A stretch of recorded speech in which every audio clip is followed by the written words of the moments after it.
We're trying something new here on Real World Test Drive. In addition to our regular car reviews, we're also doing news updates. In today's episode, Mercedes is celebrating the 40th anniversary of their version of the automotive airbag.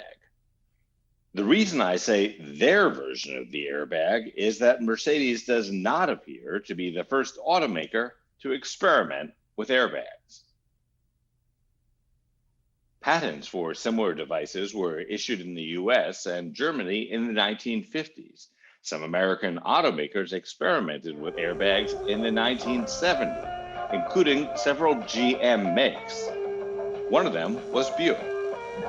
Let's watch as a driver prepares to drive in our ACRS-equipped Buick car.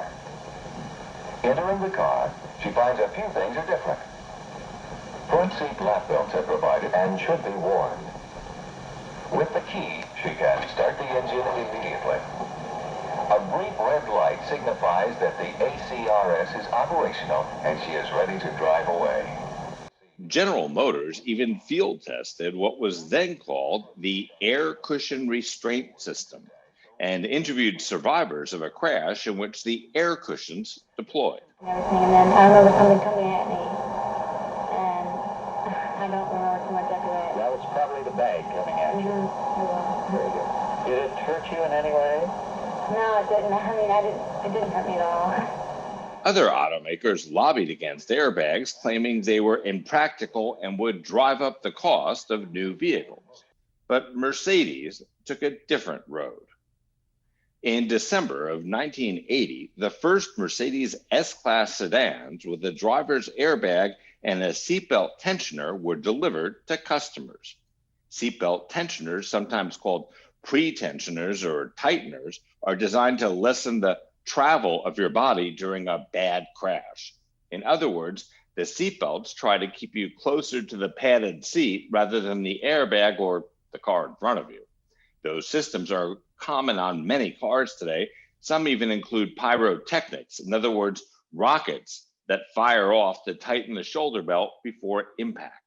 The combination driver's airbag and seatbelt tensioner was a partnership at the time between Mercedes and Bosch. Originally, the airbag was only available as an option on the S-Class and SEC coupes for an additional 1,500 Deutschmarks. Yep, this was before the euro. In 1982, Mercedes made a driver's airbag optional on all of their models. On July 11th, 1984, the US government mandated that starting in 1989, a driver's airbag would be required on all new cars. Now, Mercedes is introducing a new type of rear seat airbag to protect the people in the back seat in the event of a really bad crash. And just like in 1980, the rear seat airbag is available first in their flagship S-Class.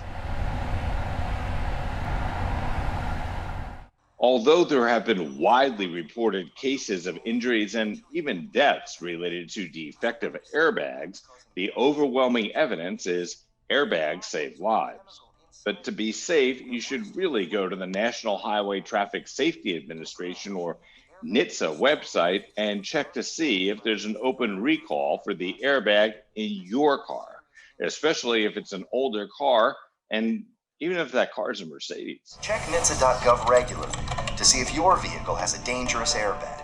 The number of airbags that have been recalled is in the millions, and you're at higher risk of injury if you're driving an older car in a hot climate.